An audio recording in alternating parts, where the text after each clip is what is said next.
10장으로 한번 보세요. 10장 2절에 보면 그때 나 다니엘이 꼬박 세 이레를 애곡하고 있었노라.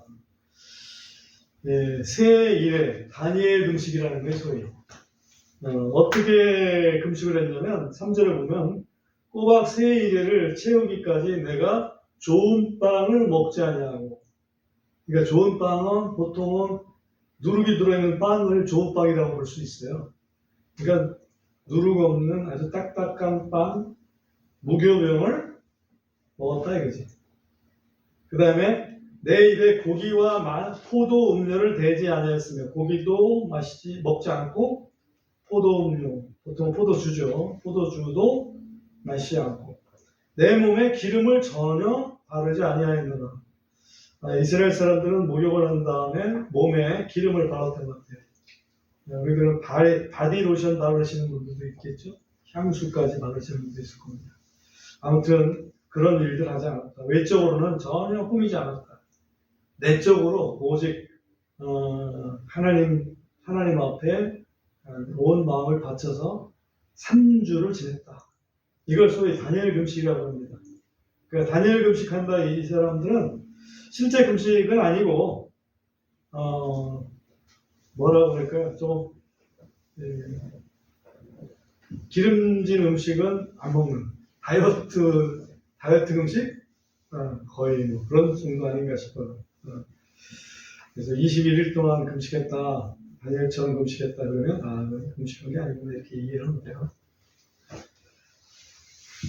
예수님은 40일 동안을 아무것도 드시지 않았습니다. 모세도 물론 그랬죠. 40년을 물도 마시지 않고 또 떡도 먹지 않았다 이렇게 분명히 표현했습니다. 저는 금식을 해도 물은 마셔야 되더라고요. 물은 마셔야 돼. 아무튼 다니엘이 이제 세 일해 동안 금식을 합니다. 그때가 언제였냐면 지금 다니엘이 이 금식을 할 때가 1절에 보면 10장 1절에 보면 고레스 제3년이거든요. 그 다니엘이 사실은 고레스 원년까지 이렇게 그 왕 밑에서 왕을 섬기는 자로서 살았어요. 근데 지금 고레스 3년이면 그 모든 집을 내려놓고 지금 아마도 거의 죽기 바로 직전이 아니었나 싶어요. 이 정도면. 이때가 BC 534년도거든요. 고레스 3년이. 근데 다니엘이 BC 605년에 바벨론에 갈 때 그때 나이가 한 16살쯤을 됐을 것 같아요. 16살쯤이라고 생각하면 그가 몇 년생이냐 하면 대략적으로 BC 620년생이라고. BC 620년생인데 BC 534년도쯤 됐으니까 나이가 따져보니까는 86세 고령이에요. 지금 86세 고령이 지금 세 일해 동안 금식을 하는 겁니다. 물론 완전히 금식은 아니고요. 칼로리는 좀 보충해주고 대신에 아무튼 엎드려서 기도하면서 3주 동안을 보냈습니다. 왜 3주 동안 보냈을까? 왜 3주 동안 보냈을까? 여기는 지금 왜 보냈는지 정확히는 여기는 안 나와 있어요. 그런데 그 뒤에 가브리엘 천사가 와서 얘기를 하는 걸 보면 이 다니엘이 뭐 때문에 기도했는지 그걸 어느 정도는 좀 알 수가 있죠. 그건 나중에 가서 좀 보도록 하고요. 그건 이스라엘의 미래에 대해서 굉장히 다니엘은 좀 걱정을 하면서 기도를 했던 걸로 보입니다. 자, 그 다음에 4절 보십시오. 4절 보면 첫째 달 24일에 내가 힛데겔이라는 큰 강가에 있었다. 그러니까 첫째 달 24일, 원래 첫째 달에는 뭐가 있냐면 6월절이 있어요. 6월절이 있는데 지금 이 다니엘이 바벨론에서 또는 페르시아에서 6월절을 지킬 수 있었을까요? 못 지키죠. 그래서 다만 다니엘은 이 6월절을 생각하고 아마 금식하지 않았나. 지금 24일 날이 됐어요. 24일이 금식 끝나는 날이에요. 3주. 그러니까 6월절이 1월 며칠 날 6월절이에요? 여러분 지식으로? 1월 며칠 날? 14일. 개보름 날이죠. 거의. 1월 14일 날이 6월절이라고. 그래서 그 6월절을 강조해 놓고 막 그 전부터 금식하면서 기도하기 시작하잖아요. 한 일주일 전부터 금식해서 지금 3주가 흘렀다 이렇게 보시면 거의 틀림이 없습니다. 히데겔이라는 강은 티그리스 강으로 알려져 있습니다. 그러니까 유프라테스 강, 티그리스 강 이렇게 있잖아요. 그래서 그 티그리스 강 그 근처에서 다니엘이 3주 동안 금식을 하고 있었다. 그런데 이제 그때 갑자기 한 천사가 등장을 합니다. 그 천사가 어떻게 등장을 하냐면 큰 진동과 함께 등장합니다. 진동이 막 났습니다. 진동이 막 나니까 다니엘 혼자 거기서 이렇게 금식하고 있었던 게 아니고 다니엘하고 같이 있었던 사람들이 있었어요. 한번 7절 한번 보세요. 7절 보면 나 다니엘이 홀로 그 환상을 보았는데 이는 나와 함께한 사람들이 있었죠? 함께한 사람들은 그 환상을 보지 못하였고 다만 큰 진동이 그들 위에 임하여 그들이 도망하여 숨었기 때문이더라. 그러니까 큰 진동이 오니까 이거 뭐 큰 지진이 일어나나 해가지고 도망을 해서 숨었어요. 근데 이 다니엘은 도망하지 않고 있었어. 왜? 도망갈 힘이 없었어. 86세 고령이 그것도 평상시보다도 또 음식도 거의 안 먹고 조금씩 겨우겨우 몇 명만 알고 있었거든요. 그래서 8절에 보면 그렇게 표현을 하고 있어요. 그러므로 내가 홀로 남아있어 이 큰 환상을 보았고 내 안에 아무 기력도 남아있지 아니하였으니 이는 내 아름다움이 내 안에서 변하여 썩은 것이 되었고 내가 아무 기력도 없었기 때문이다. 그러니까 지금 이 기력이 워낙 금식을 해서 기력이 다 빠졌을 수도 있고 지금 갑자기 좀 무서운 광경을 보면서 기력이 더 빠졌을 수도 있어요. 두 가지 다 해당이 된다고 봅니다. 아무튼 그 환상을 본 사람은 다니엘 혼자다. 나머지 같이 있던 사람들은 진동이 막 나니까 그냥 무서워서 도망갔어요. 그런 일이 있었다. 그래가지고는 환상을 딱 보는 순간에 기절해버립니다. 9절 보시면 그럼에도 내가 그의 말소리를 들었더니 내가 그의 말소리들을 들을 때에 이에 내가 얼굴을 땅으로 향하고 얼굴을 대고 깊이 잠들었더라. 깊이 잠들었다고 했는데 거의 기절하지 않았나 싶어요. 그래서 분명히 천사의 그 얼굴을 봤고 그가 뭔가 한마디 하는데 그 말을 까무러친 거죠. 그래서 그런 상태로 이제 잠이 들어있는데 10절에서 보면 보라 한 손이 나를 어루만져 내 무릎과 손바닥을 의지하게 하여 나를 세우더라. 바짝 엎드려 있는 상태에서 깨워서 또 세워줬습니다. 이 손이 만졌잖아요. 손. 그 얘기는 사람이란 얘기지. 누군데 이게? 천사인데 사람이라고 표현되고 천사인데 손이 있어요. 그래서 구약시대의 천사들은 사람이 직접 이렇게 만질 수도 있는 그런 형태로 등장을 했다. 예를 들면 소돔과 고모라 때도 그 천사들이 롯의 손을 이끌어가지고 그죠? 롯의 초의 손, 롯의 딸의 손들을 좀 이끌어가지고 그 소돔성에서 끌어냈다 이거지. 그처럼 손이 있습니다. 그리고서는 11절에 그 천사가 다니엘에게 말을 합니다. 그가 내게 이르되 오 크게 사랑받는 사람 다니엘아 내가 내게 이르는 말들을 깨닫고 똑바로 일어서라. 이는 내가 지금 내게 보내어졌기 때문이라. 그가 내게 이 말을 한 후에 내가 떨며 일어섰더라.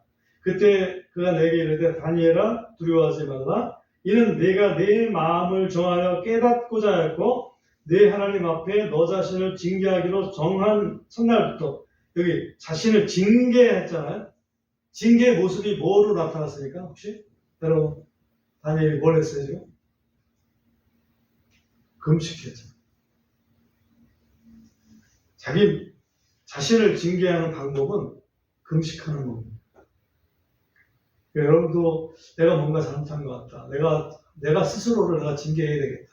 하나님 대신에 징계해야겠다. 이런 생각이 들면은 금식 한번 해보십시오. 그럼 힘들 거예요. 그게 바로 이게 너 자신을 징계하기로 정한 첫날부터 하나님께서 내 말을 들으셨나니 내가 내 말들로 인하여 왔기 때문이라. 그래서 뭔가를 좀 알아내고 싶고 그것 때문에 내가 내 몸을 처슬해도 그걸 하나님 앞에 정직한 마음을 보이고 그래서 내가 기도하겠다.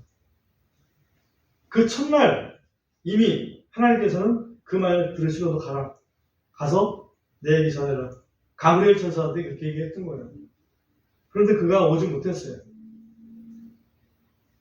오지 못했는데 13절을 보면 그러나 페르시아 왕국의 통치자가 21일 동안 나를 가로막았으나 페르시아 왕국의 통치자 그 당시에 왕이 고레스 왕인데 그러면 고레스 왕이 가브리엘 천사를 21일 동안 막았다는 얘기일까? 아니죠. 보라 우두머리 통치자 중에 하나인 미가엘이 와서 나를 도와주었나니 미가엘 천사 우리가 잘 알죠?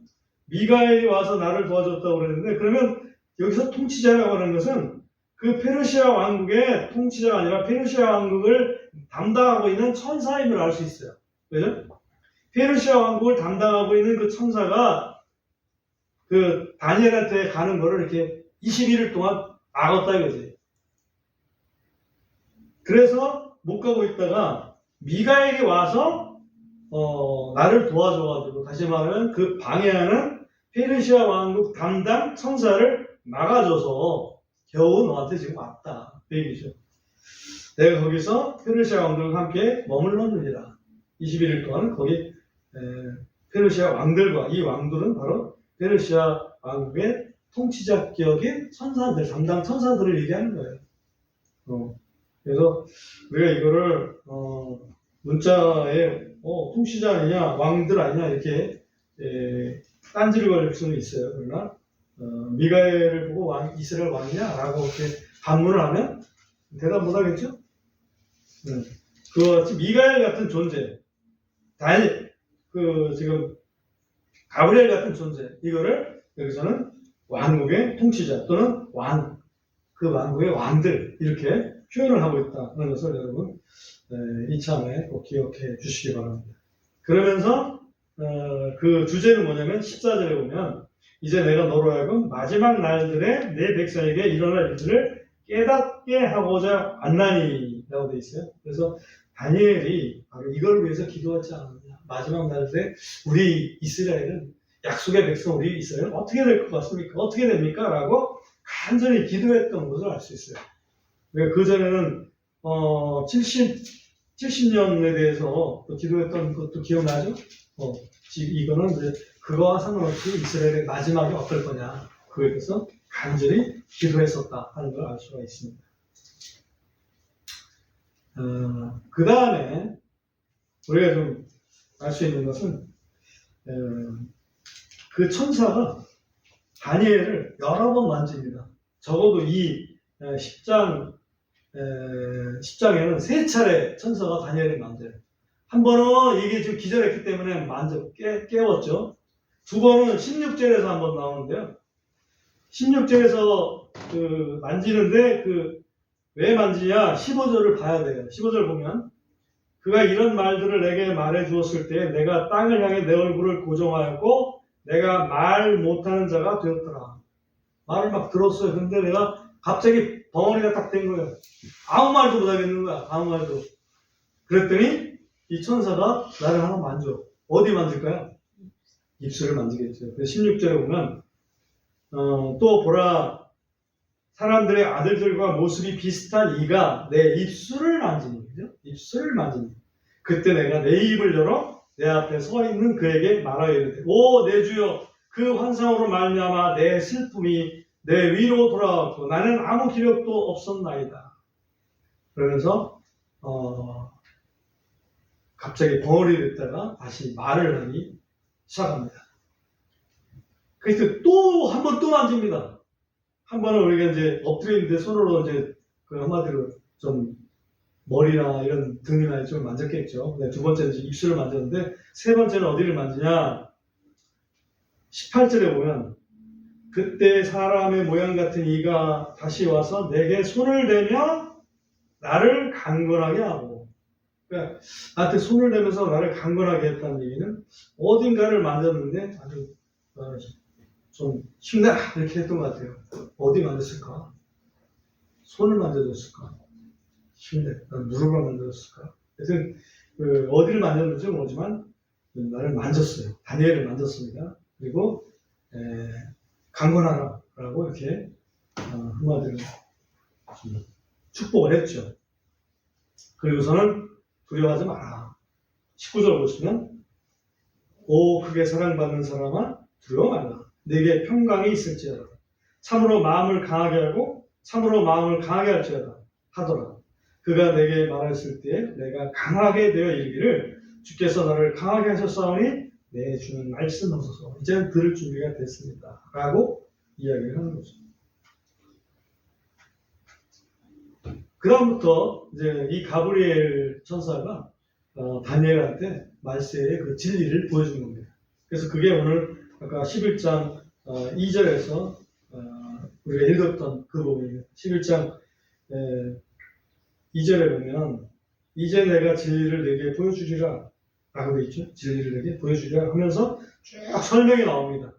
그 설명이 얼마나 자세한지 이게 그때 그 해수가 언제라고 했어요? BC 지금 고레스 3년이기 때문에 BC 534년이라고 BC 534년도에 이것을 예언을 해줬는데 그때 일어난 일들을 보면 그 이후에 200년, 300년, 400년 그 후의 일들을 지금 다 말씀하고 있어요. 그 중에 이제 하나를 보면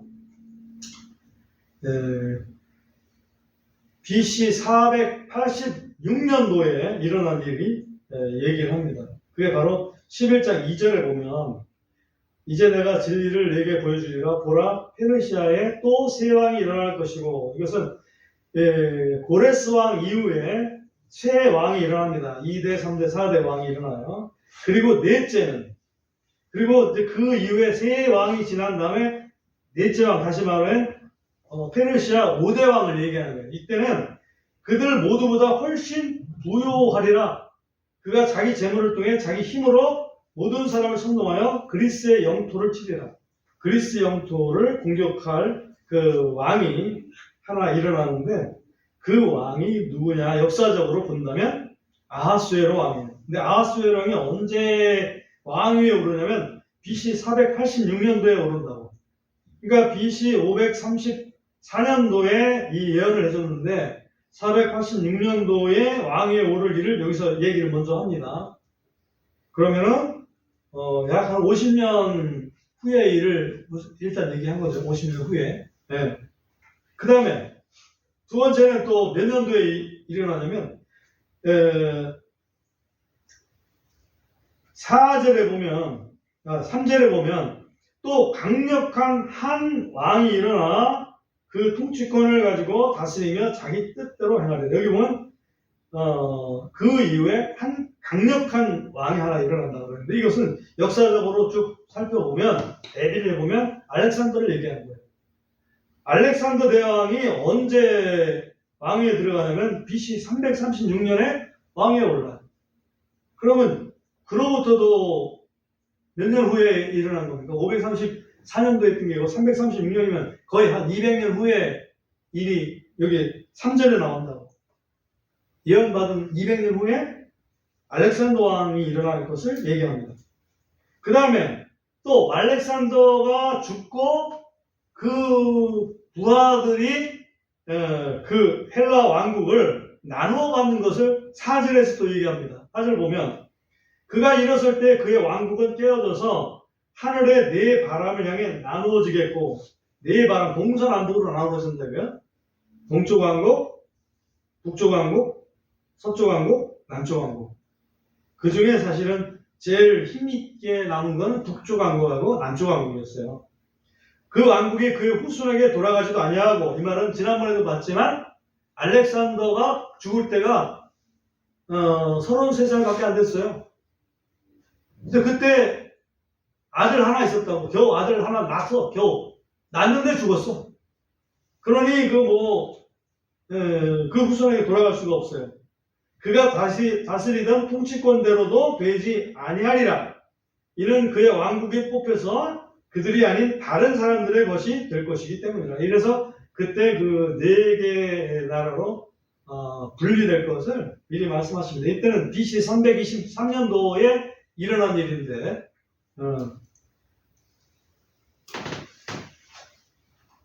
예언 후에 200년이 넘은 그 후의 일을 여기서 자세하게 얘기를 하고 있습니다. 그 다음에 이제 5절 보면 여기에 그 갈라진 왕 중에서 남왕과 남방왕과 북방왕에 대한 얘기가 나옵니다. 5절 한번 보세요. 남쪽 왕이 강해지고, 이건 남방왕, 이것은 이스라엘 중심으로 해서 남쪽에 이게 그 이집트 쪽을 지배했던 톨레미 왕조를 얘기해요. 톨레미 또는 프톨레미라고 이렇게 얘기합니다. 그 남쪽 왕이 강해지고 그의 통치자들 중 하나가 강해지리니 그 통치자는 그 왕보다 강해져서 통치권을 가지리니 그의 통치권은 큰 통치권이 되리라. 이 프톨레미 왕이 어떻게 그 왕권을 가지게 됐나? 물론 그 알렉산더의 그 4 장군 중에 하나였습니다. 나는 그가 조금은 좀 뭐랄까 비겁하더라고요. 제가 가지고 있는 책이 요세푸스라는 사람이 쓴 그 유대인의 고대사, 영어로 된 그 책을 옛날에 사는 적이 있는데, 그거를 읽어보니까 아주 재미가 있어요. 근데 영어로 돼 있다 보니까 이걸 다 읽기가 힘들잖아. 그러니까 조금씩 읽는다. 그러니까 이게 단편 지식이 들어있는 거야. 이게 전체적으로 지식이 쫙 돼 있어야 되는데, 필요한 부분만 이렇게 뒤다보고. 한번 꼭 읽어봐야 될 것 같아요. 요세푸스가 이만큼 두꺼운 책, 바로 저 서재에 있어요. 서가에. 근데 거기 보니까 이 프톨레미라는 사람이 유대인들한테 방심하라고 유대인들 안식일 날 이런 사람이 온 거예요. 그러니까 예배하러 왔나 보다. 유대인들은 그냥 아무런 생각 없었어요. 그 사람도 예배하러 온 척하고 그래서는 정권을 다 장악을 해보는 거예요. 무혈입성을 했어요. 그래서 처음에는 이 프톨레미 왕조가 이스라엘을 장악을 합니다. 이제 그거를 여기서 얘기를 하고 있다고 보면 돼요. 그리고 6절에 보면 그 여러 해 끝에 그들이 함께 연합하리니 이는 남쪽 왕의 딸이 북쪽 왕에게 와서 협정을 맺을 것이기 때문이라.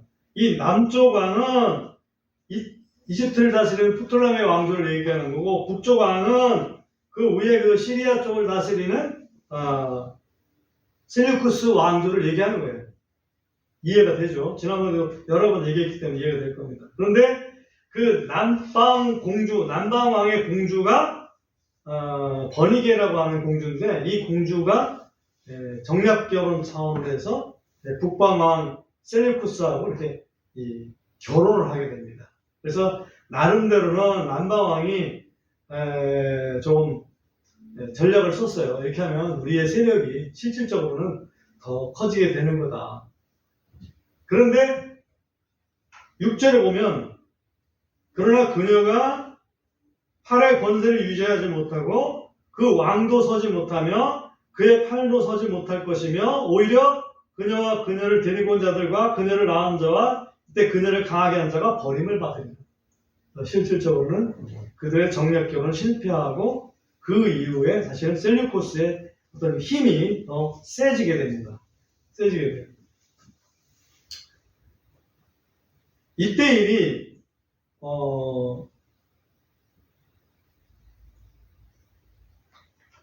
BC 지금 여기 보면 한 300년 경에 있었던 일이에요.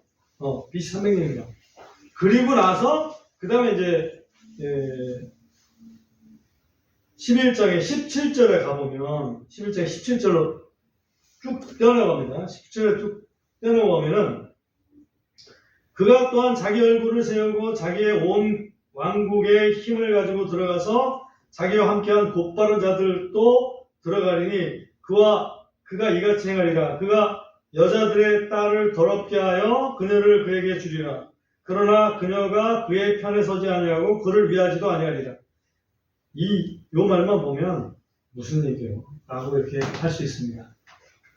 근데 이걸 역사를 가지고서 쭉 전개를 해보면 그거는 마카비서에도 어느 정도 나와 있고 또 제가 말씀드렸던 요세푸스의 그 책 유대인 고대사 거기서도 나와 있는 내용인데 그 내용들을 이렇게 종합을 해본다면 안티오쿠스라고 셀루코스의 그 힘센 왕이 안티오쿠스 3세가 등장합니다. 근데 그 3세의 딸이 클레오파트라 이름이 등장해요. 여러분 클레오파트라 이름 많이 들어봤죠? 이 클레오파트라를 이제 거꾸로 프톨레미 쪽에 줍니다. 거기서 다시 정략 결혼을 또 시켜요. 그래서 뭔가 거꾸로 이제는 그 위에 있는 북방왕이 이제 남방까지 좀 다스리겠다 이런 그 야심을 가지고 정략 결혼을 시키는데 그 클레오파트라는 거기 가서 그 남방왕한테 홀딱 빠져버려요. 결국은 아버지하고는 별 상관없이 나는 우리 남편 편이야. 실패하고 맙니다. 그리고 나서 등장한 게 안티오쿠스 4세.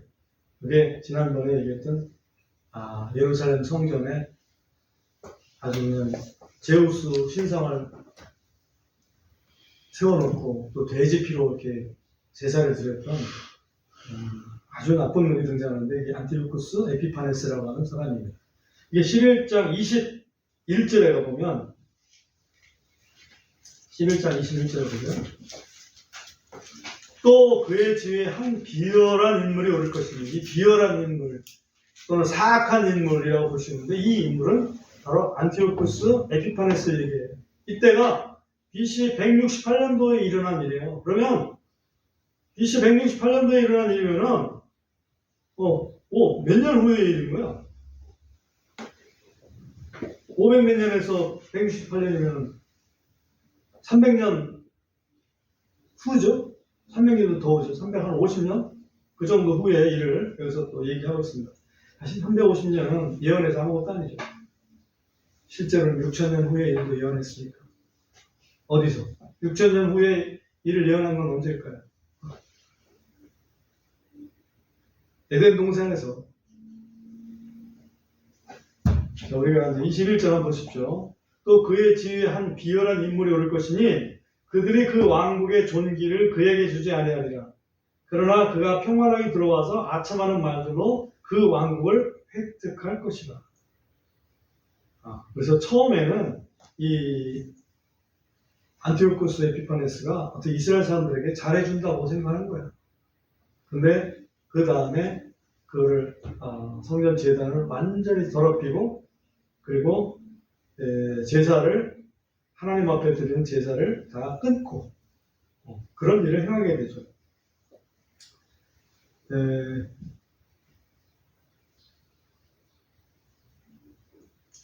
30절로 들어갑니다. 11장 30절. 이는 깃딤의 배들이 와서 그를 칠 것이기 때문이라. 그러므로 그가 근심하며 돌아가서 경노하여 그 거룩한 언약을 대적하리라. 그가 그렇게 행하리니 그가 심지어 돌아가서 그 거룩한 언약을 저버리는 자들과 정보를 공유하리라. 이스라엘 사람들이 그냥 망한 게 아니고 사실은 그 내부에 이런 그 세력들하고 야합하는 세력이 있었습니다. 하나님 편에 서는 게 아니라 이런 그 거룩한 언약을 저버리는 자들이 있었습니다. 이 거룩한 언약은 하나님이 이스라엘에게 주신 언약, 율법을 얘기하는 거거든요. 그 율법을 저버리는 자들과 이 셀루쿠스 왕조와 같이 이렇게 합세를 해가지고 이스라엘을 어찌 보면 좀 못살게 구는 그 일들을 하게 됩니다. 그래서 31절에 보면 군대들은 그의 편에 서서 견고한 성소를 더럽히며 날마다 드리는 희생물을 제거하고 상번제도 다 없애버리고 그들이 황폐하게 만드는 가증한 것을 드리라. 그래서 제우스 우상을, 제우스 신상을 그 성전 앞에다 이렇게 세우는 걸 얘기합니다. 실제로 이뤘던 일이기 때문에 이제 설명이 가능한 거지. 이거 예언할 때만 해도 그런 일을 어떻게 상상하겠어요?